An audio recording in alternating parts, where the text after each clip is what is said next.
Manifestation de soutien au peuple égyptien à Rabat. Une centaine de protestataires sont présents. Ils sont à peine plus nombreux que les forces de sécurité qui les surveillent.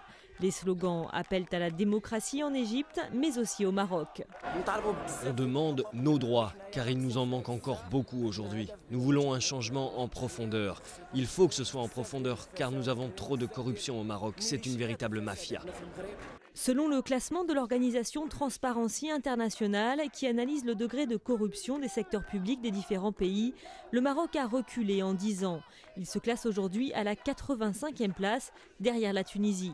Et le pays est également miné par un autre problème majeur. Celui d'une croissance qui est insuffisante, qui ne crée pas assez d'emplois, et surtout qui crée des richesses qui sont très mal réparties. De sorte que c'est une croissance qui devient plus frustrante qu'autre chose. Si les riches sont de plus en plus riches, près d'un quart des Marocains vit toujours dans la pauvreté et 18% des jeunes diplômés sont au chômage.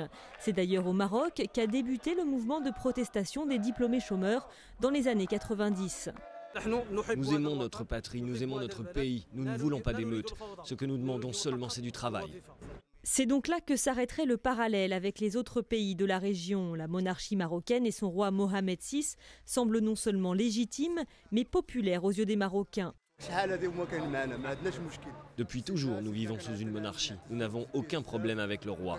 Nous sommes fiers de lui, nous prions toujours pour lui.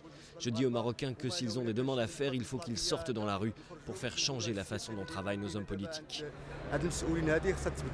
Si la monarchie n'est pas la cible des mécontentements et si le Maroc compte plusieurs intermédiaires sociaux, syndicats et associations qui canalisent les frustrations, il n'en reste pas moins que les Marocains, eux aussi, aspirent clairement à davantage de dignité et de démocratie.